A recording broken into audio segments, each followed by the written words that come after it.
सभी को नमस्कार। आपके अपने चैनल पर आप सभी का स्वागत है। आज हम 9वीं कक्षा कृतिका भाग 1 से प्रथम पाठ इस जल प्रलय में पढ़ेंगे, जिसके लेखक फणीश्वर नाथ रेणु जी हैं। देखिए, सबसे पहले हम फणीश्वर नाथ रेणु जी के संबंध में कुछ बताना चाहेंगे। हालांकि जीवन परिचय आपका क्षितिज भाग 2 से पूछा जाएगा, फिर भी हमें लेखक के बारे में आवश्यक ज्ञान होना चाहिए। फणीश्वर नाथ रेणु का जन्म 1921 याद रखेंगे में बिहार के अरेरिया जिला के औराही हिंगना गांव में हुआ था। इंटरमीडिएट के बाद स्वतंत्रता संग्राम में इन्होंने अपना सहयोग दिया। 1950 में नेपाली आंदोलनों में भी भाग लिया। उनकी लेखन शैली वर्णनात्मक शैली है। पात्रों का चरित्र निर्माण काफ़ी अच्छे से वर्णित फणीश्वर नाथ रेणु जी ने किया है। कई बच्चे रेणु के नाम से इनको लेखिका समझते हैं, तो ये ध्यान रखें, ये लेखक हैं, ना कि लेखिका। इनकी प्रसिद्ध रचनाएं जो हैं मैला आंचल, परती परिकथा, जुलूस, दीर्घतपा, कितने चौराहे, पलटू बाबू रोड आदि प्रसिद्ध हैं। तो इस पाठ में, इस जल प्रलय में लेखक ने अपने जीवन से जुड़ी एक बाढ़ के दृश्य का वर्णन किया है। तो उसका यहाँ हम सारांश पढ़ेंगे और प्रश्न उत्तरों की ओर नज़र डालेंगे। तो आपने केवल ध्यान से सुनना है। सुनने से आपको पाठ के महत्वपूर्ण बिंदुओं को आप समझ सकते हैं। बाद में प्रश्न उत्तर देखकर लिखेंगे, समझेंगे। देखिए, इस जल प्रलय में फणीश्वर नाथ रेणु द्वारा लिखित एक महत्वपूर्ण एक रिपोर्टाज है। देखिए, संस्मरण यात्रा वृत्तांत की तरह ही रिपोर्टाज जो है लिखे जाते हैं, जिसमें आंखों देखी घटना का वर्णन जो है किया जाता है। तो जिनमें 1975 में पटना में आई प्रलयंकारी बाढ़ का आंखों देखे हाल का वर्णन फणीश्वर नाथ रेणु जी ने इस पाठ में किया है। तो शुरू करते हैं इसकी महत्वपूर्ण घटनाएं। तो लेखक का गांव एक ऐसे क्षेत्र में था जहां की विशाल और परती ज़मीन पर सावन भादों के महीनों में पश्चिम पूर्व और दक्षिण में बहने वाली कोसी, पनार और महानदा और गंगा के बाढ़ से पीड़ित मानव व पशुओं का समूह शरण लेता था। तो यहाँ से आपको ज्ञात हुआ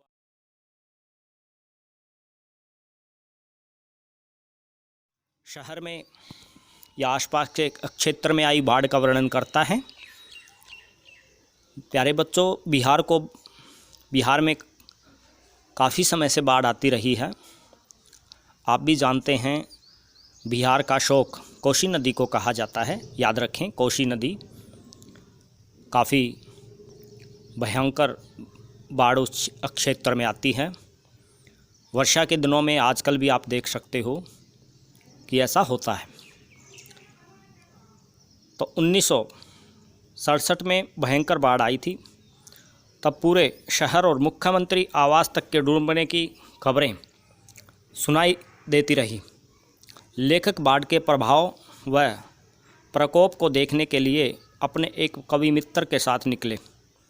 तभी आते जाते लोगों द्वारा आपस में जिज्ञासावश एक दूसरे को बाढ़ की सूचना से अवगत कराते देख लेखक गांधी मैदान के पास खड़े लोगों के पास पहुंच गए। यानी बाढ़ का ये सुंदर और भयानक दृश्य उन्होंने इस पाठ में प्रस्तुत किया है। किस प्रकार लोग जो हैं जिज्ञासावश एक दूसरे के को सूचना देते नज़र आते हैं, समूह में खड़े हुए हैं, तरह तरह की बातें करते हैं। शाम को 7:30 बजे पटना के आकाशवाणी केंद्र ने घोषणा की कि पानी आकाशवाणी के स्टूडियो की सीढ़ियों तक पहुंच गया है।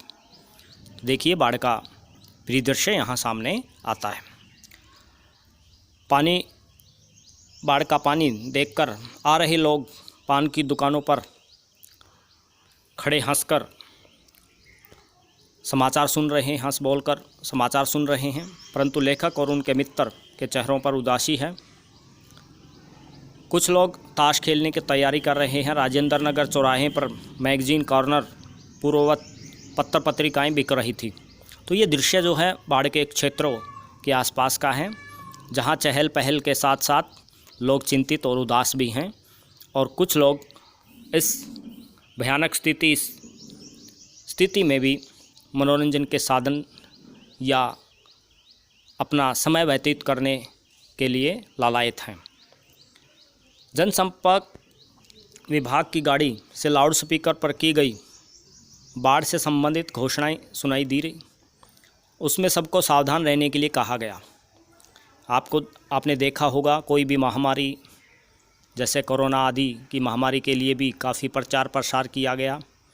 ऐसे ही बाढ़ आने पर भी लाउडस्पीकरों से, रेडियो के माध्यम से, टेलीविज़न के माध्यम से लोगों को सचेत किया जाता है।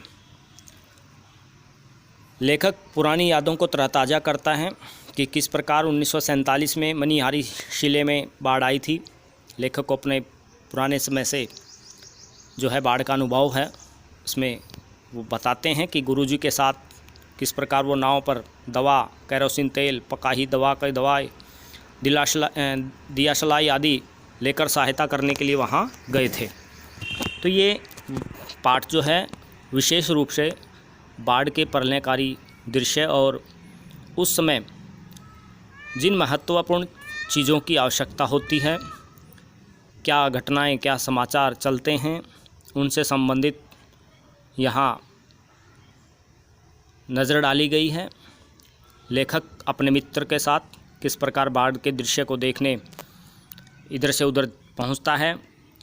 1949 में महानदा नदी की बाढ़ का भी दृश्य उनके सामने आ जाता है। लेखक वापसी थाना के एक गाँव में बीमारों को नाव पर चढ़ाने की तैयारी कैसे कर रहे थे, तभी एक बीमार के साथ उनका कुत्ता भी नाव पर चढ़ गया। ये बात भी उनको स्मरण हो आती है। जब लेखक अपने साथियों के साथ एक टीले के पास पहुँचे, वहाँ एक ऊंची स्टेज बनाकर बलवाही का नाच हो रहा था। देखिए कैसे लोग जो हैं नाच आदि देखकर भी अपना समय व्यतीत करते हैं। लोग मछली भूनकर आदि खाते रहे, उनको दिखाई दिए थे। तो ये हाव भाव, ये जो दृश्य है लेखक के मन को घेर लेते हैं।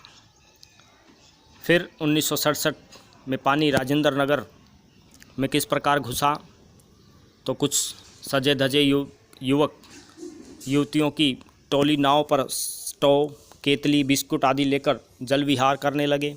कहने का अभिप्राय, लेखक बाढ़ के हर दृश्य को, हर बातों को स्मरण करता है, हर बात को स्मरण करता है कि किस प्रकार ट्रांजिस्टर पर हवा में उड़ता जाए गाना बज रहा था।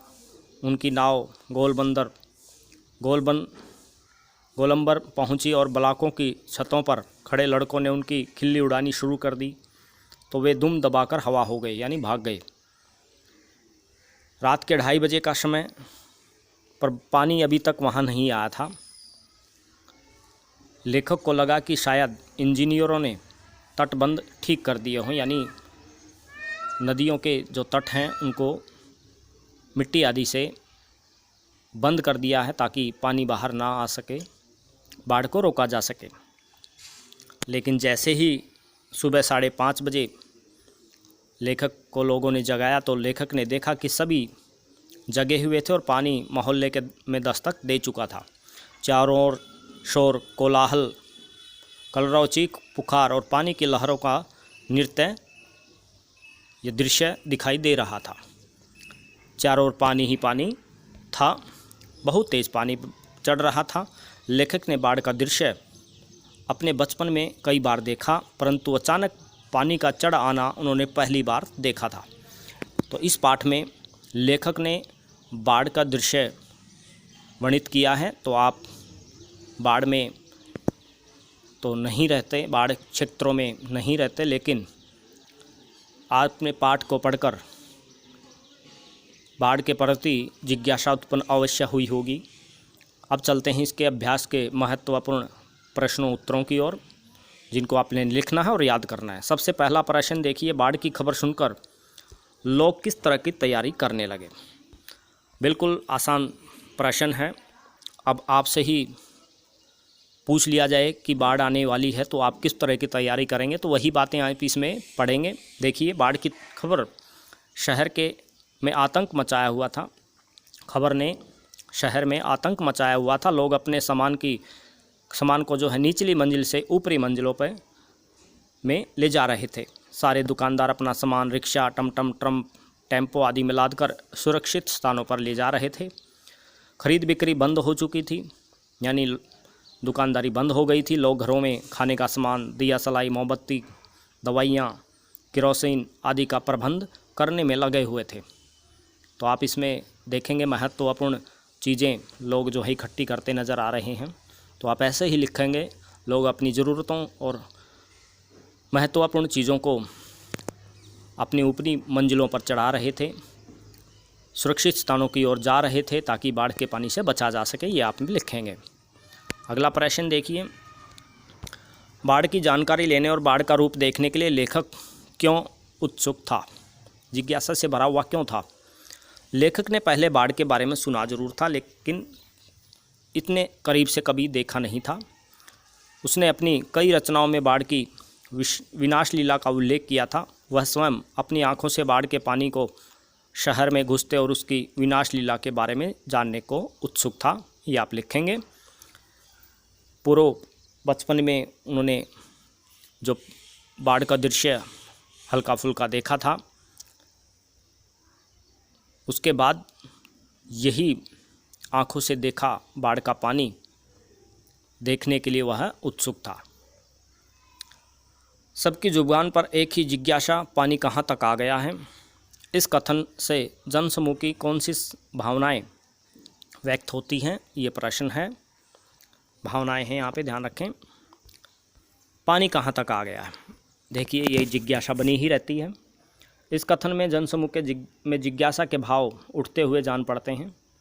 लोग बाढ़ की स्थिति के बारे में जानकारी प्राप्त करने के लिए पैदल उस जगह जा रहे थे। सबके मन में व आंखों में एक ही प्रश्न जिज्ञासा का रूप ले चुका था, पानी कहाँ तक पहुँच गया होगा। उनके मन में यह प्रश्न उठ रहे थे, यही प्रश्न उठ रहे थे कि पानी कौन कौन से हिस्से को निगल गया होगा, यानी कहाँ कहाँ पानी पहुँच गया होगा। उन्हें अभी बाढ़ के पानी का भय नहीं सता रहा था। वे बस बाढ़ के पानी की गति के विषय में जिज्ञासु थे। जिस प्रकार बच्चे या बड़े भी कोई घटना को देखने के लिए दौड़ पड़ते हैं, वैसे ही लोग बाढ़ के पानी को देखने के लिए तेज गति देखने के लिए उत्सुक थे। और एक ही प्रश्न शब्द की जुबान पर था कि पानी कहाँ तक आ गया है। ये प्रश्न का उत्तर आप इसमें लिखेंगे। आगे देखिए, मृत्यु का तरल दूत किसे कहा गया है और क्यों। मृत्यु का तरल दूत, तरल लिक्विड होता है यानी पानी, बाढ़ के पानी को ही कहा गया है। तो आप इसमें अच्छे से लिख सकते हैं, बाढ़ के लगातार बढ़ते जल को मृत्यु का तरल दूत कहा गया है। बाढ़ के बढ़ते हुए जल ने न जाने कितने प्राणियों को जाड़ दिया था, बहा दिया था, बेघर करके मौत की नींद सुला दिया था। इस तरल जल के कारण लोगों को मरना पड़ा। इसलिए लेखक ने बाढ़ को मृत्यु का तरल दूत कहा है। का कहना बिल्कुल इसको सही ठहराया है, क्योंकि बाढ़ का पानी विनाशकारी होता है। इसकी विनाश लीला से प्रभावित लोग बहुत ही परेशानी का सामना करते हैं। तो आप इसमें ये लिख सकते हैं, इसलिए मृत्यु का तरल दूत बाढ़ के पानी को कहा गया है। आपदाओं से निपटने के लिए आप अपनी तरफ से कुछ सुझाव दीजिए। आपदाएं देखिए, बड़ी बड़ी समस्याएं, प्राकृतिक घटनाएं आपदाएं की श्रेणी में आती हैं। कोई महामारी, कोई बाढ़ आदि, सूखा पड़ना, सभी आपदाएं हैं।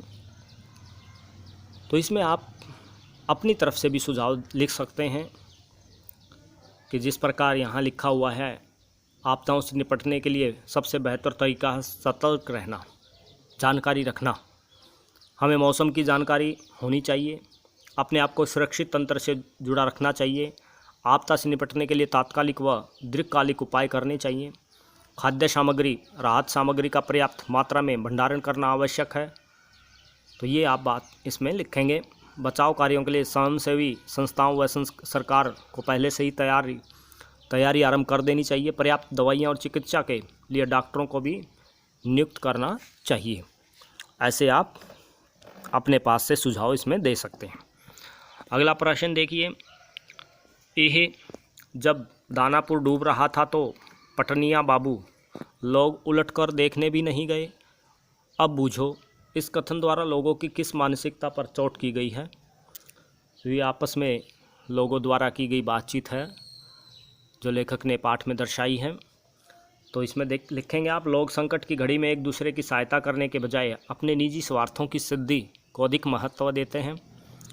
अपने सुख सुविधाओं को छोड़कर किसी संकटग्रस्त व्यक्ति और व्यक्तियों का हाल चाल जानने को कष्ट भी नहीं करते। उक्त कथन द्वारा लोगों की इसी मानसिकता पर चोट की गई है। यह कथन निश्चित रूप से कठोर और द्वेषपूर्ण है। तो आप इसमें लिखेंगे, लोग जो है एक दूसरे को उलटकर भी नहीं देखते कि कौन डूब रहा है, कौन बचा हुआ है। किसी की सहायता करने के लिए किसी के मन में जिज्ञासा नहीं है। तो ऐसे लोगों की मानसिकता पर चोट लेखक ने की है।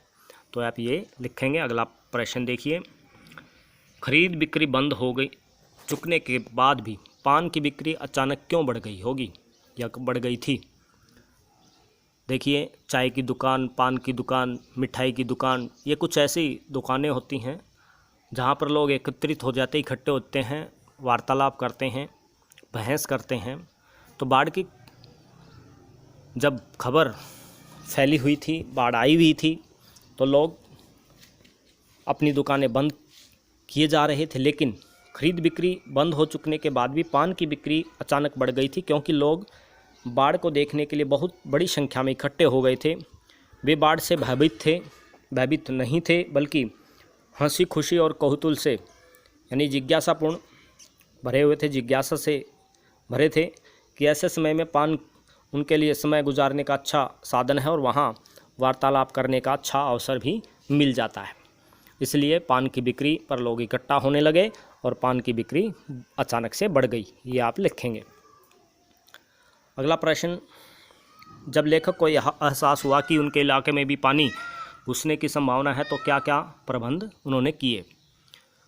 लेखक को जब एहसास हुआ कि उनके इलाके में भी पानी घुसने की संभावना है तो उन्होंने आवश्यक ईंधन, आलू, मोमबत्ती, दिया सलाई, पानी की बोतलें, कंपोज की गोलियां इकट्ठी कर ली ताकि बाढ़ से घिर जाने पर कुछ दिनों तक गुजारा चल सके। उन्होंने बाढ़ आने पर छत पर चले जाने का भी प्रबंध सुनिश्चित कर लिया था। ये आप लिखेंगे। बाढ़ पीड़ित क्षेत्र में कौन कौन सी बीमारियां फैलने की आशंका रहती है। बाढ़ पीड़ित क्षेत्र में हैजा, मलेरिया, टाइफाइड, जो पानी और मक्खी मच्छरों से फैलने वाली बीमारियां हैं। पॉल्यूशन या प्रदूषण पानी से जो होता है, बदबू होती है, गंदगी फैलती है, मक्खी मच्छर पनपते हैं, तो उनसे ये बीमारियां फैलती हैं। तो आप इसमें लिखेंगे, बाढ़ के बाद हैजा, मलेरिया, टाइफाइड आदि बीमारियों के फैलने की संभावना रहती है, क्योंकि बाढ़ के पानी में मच्छर अत्यधिक मात्रा में पनपते हैं, जिसके कारण मलेरिया जैसी बीमारियां हो जाती हैं। पानी की कमी से लोगों को गंदा पानी पीना पड़ता है, इसलिए हैजा और टाइफाइड जैसी बीमारियां भी पनपने लगती हैं। तो ये आप इसमें लिखेंगे। अगला प्रश्न, नौजवान के पानी में उतरते ही कुत्ता भी पानी में कूद गया, दोनों ने किन भावनाओं के वशीभूत होकर ऐसा किया? यह घटना का नाव से जिक्र किया था लेखक ने कि उनका कुत्ता भी उसके साथ कूद गया। तो नौजवान और कुत्ता परस्पर गहरे आत्मीय थे, दोनों एक दूसरे के सच्चे साथी थे। उनमें मानव और पशु का भेदभाव नहीं था, वे एक दूसरे के बिना नहीं रह सकते थे, अच्छे मित्र थे। यहाँ तक कि नौजवान को कुत्ते के बिना मृत्यु भी स्वीकार नहीं थी। इस व्यवहार से उनकी गहरी मैत्री का परिचय मिलता है। तो आप इसमें लिखेंगे कि मैत्री भाव, कुत्ते का साथ जो सहयोग था, दोनों का आत्मीय था। अगला प्रश्न और अंतिम प्रश्न लिखेंगे, अच्छा है कुछ भी नहीं, कलम थी वह भी चोरी चली गई। अच्छा है कुछ भी नहीं मेरे पास, मूवी कैमरा, टेप रिकॉर्डर आदि की तीव्र उत्कंठा होते हुए भी लेखक ने अंत में उपयुक्त कथन क्यों कहा? लेखक ने बाढ़ से उत्पन्न दुख को व्यक्त किया है। आप ऐसे लिखें, किया गया। इस घटना को पहले कैमरे में कैद करना चाहता था, परंतु उसके पास कैमरा उपलब्ध नहीं था। फिर उसके मन में विचार आया कि वह कलम के द्वारा पन्नों में इस त्रासदी को लिखे जिससे पहले वह स्वयं सब भोगा था, यानी जिस त्रासदी को, जिस घटना को, जिस पीड़ा को उसने भोगा था, पर उसकी कलम भी उसके पास उस समय नहीं थी, वो भी चोरी हो गई थी, यानी खो गई होगी। इतनी तीव्र उत्कंठा होते हुए भी लेखक ने सोचा कि अच्छा है कुछ भी नहीं, क्योंकि बाढ़ के इस सजीव भयानक रूप को अगर वो अपने कैमरे और कलम के पन्नों में उतार भी लेता तो उसे दुख ही तो प्राप्त होता, उसे बार बार देखकर पढ़कर उसे कुछ प्राप्त नहीं होता, तो फिर उसकी तस्वीर लेकर वह क्या करता? ऐसे विचार लेखक के मन में आते हैं। तो ये थे अभ्यास के महत्वपूर्ण प्रश्न उत्तर जो आप लिखेंगे और याद करेंगे। वीडियो को सभी बच्चों तक शेयर करें ताकि सभी इनको समझें और याद करें। कई बार फ़ोन देखते हुए आप परेशान हो जाते होंगे, तो कई आप ऐसा कर सकते हैं, वीडियो चलाकर पास में फ़ोन रखकर सुन सकते हैं। सुनने से भी आपको बहुत कुछ याद हो जाता है, स्मरण होता है और आप अच्छे से तैयारी कर सकते हैं। तो आज का दिन आपके लिए शुभ हो। धन्यवाद।